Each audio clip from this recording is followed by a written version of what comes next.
Last spring, I thought I'd have a quiet Tuesday morning with just me, my coffee, and the sunlight spilling through my Lee VYing room window. I was wrong, dead wrong.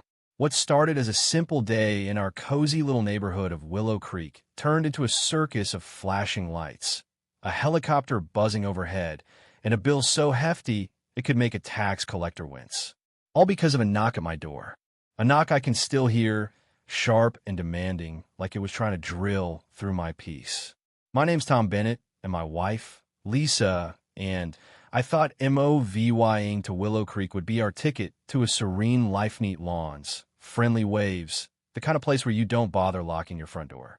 We were fools.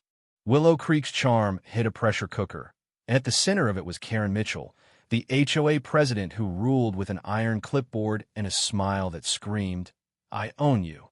Karen, with her perfectly sprayed auburn bob and pastel blazers, was the queen of petty. First weekend, we got a warning for Leah VYing our garden hose out 10 minutes past the HOA's curfew. Then came an email about our doormat apparently ocean breeze wasn't the approved Sahara dust shade. Who even invents these rules? Most folks in Willow Creek just nodded and complied, but I'm not wired that way. You don't get to tell me how to live in my own house. The real trouble kicked off when I called Karen out at an HOA meeting. She tried to claim the association owned the first 6 feet of everyone's driveway. I'd read the bylaws, yeah. I'm that guy, and pulled up the exact page pro VYing her wrong. The room went silent. Karen's smile tightened, her eyes narrowing like a cat about to pounce. From that day, she had it out for us. Drive-by photos of our rose bushes, clipboard inspections for aesthetic VY-olations, even a note about our red lamp being disruptive to the neighborhood's harmony. Lisa, who works as a 911 dispatcher, thought it was a riot. "At least my crazies at work have real emergencies," she'd laugh, shaking her head. Karen was just bored with too much power. That fateful Tuesday, I was sipping coffee, the house quiet, Lisa at work. The doorbell ripped through the calm 3 short, angry jabs. I peeked through the blinds, and there she was, Karen, in a peach pantsuit, clutching her clipboard like a shield. Her lips were pursed so tight they could have cracked walnuts. I opened the door, bracing myself. "Mr. Bennett," she snapped, her eyes darting past me into my Lee VYing room. "I'm here for the scheduled interior decor compliance inspection." I blinked. Scheduled by who? I didn't get a memo. She puffed up, all 5'2" of her radiating authority. "All residents must comply. I need to inspect your window treatments. Now." I almost laughed. "Unless you've got a warrant or a bylaw with my name on it. Karen, you're not stepping foot in my house. Private property." Her face darkened, a storm brewing. "Are you refusing an official HOA inspection? That's a serious violation." I leaned against the doorframe, calm but done. "I'm refusing to let you snoop through my home. Send me a letter if you want, but we're done here." You'd think that'd be the end of it. Nope. Karen wasn't the type to back down. She thrived on making people bend. She squared her shoulders and, loud enough for the whole street to hear, declared, "If you don't comply, I'll involve law enforcement. I feel threatened." I crossed my arms, half amused, half pissed. "Go ahead, Karen. Tell them I won't let you judge my curtains. See how that plays out." And then, with a flourish that would have made a soap opera star proud, she yanked out her phone and dialed 911. Right there on my porch, she started shouting about a dangerous, non-compliant resident threatening her safety. I didn't know it yet, but the universe was about to deal her a hand she never saw coming. See, Lisa was on shift that morning at the 911 call center.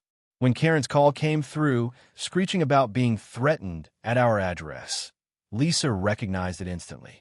She's a pro, keeps her cool no matter how wild the call. I could just picture her, headset on, biting back a laugh as she asked, "Ma'am, is he physically threatening you? Does he have weapons? Are you in immediate danger?" Karen, fully committed to her drama, went all in. "He's verbally aggressive, unstable. I need officers now."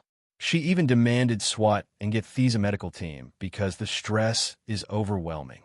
She actually said, "I might need an airlift." Lisa, in her calm, no-nonsense dispatcher voice, said, "Ma'am, we'll prioritize based on threat level. Stay where you are." Every word Karen spewed was logged, digging her own grave deeper with each syllable. Back at the house, I'm sipping my coffee, shaking my head when sirens start wailing. First one, then two, then a whole damn symphony. I look out the window, and it's chaos.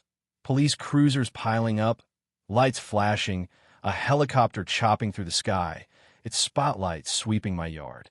A fire truck rolls in, followed by an ambulance. My quiet street's now a scene from an action movie. Neighbors are spilling out, phones up, filming like it's the apocalypse. Karen's in her element, wah-vying at the cops like she's directing a Broadway show. "He's in there," she yells, pointing at my house. "He's the dangerous one." I step outside, hands up, making damn sure nobody gets the wrong idea. "Officers, I'm Tom Bennett, homeowner. No emergency here unless you count bad taste in drapes." A sergeant, grizzled with eyes that screamed, "I'm too old for this," walks over. "Sir, we got a call about a disturbance. Possibly armed Indy VY dual barricaded inside." "That you?" I laugh. I can't help it. "Only thing barricaded here is my sanity, Sergeant. This is about Karen wanting to inspect my Lee VYing room." Another cop, barely hiding a grin, chimes in. She also requested SWAT and an airlift force dress. I shake my head. "Want come in?" "No hostages, just some tacky curtains." The sergeant glances inside, waves it off. "Looks fine to me." Karen, meanwhile, is still at it, telling another officer I might escape through the backyard and the perimeter isn't secure. The neighbors are low VYing it, whispering, filming, turning the street into a block party with no snacks. Then the fire chief strolls over, smirking.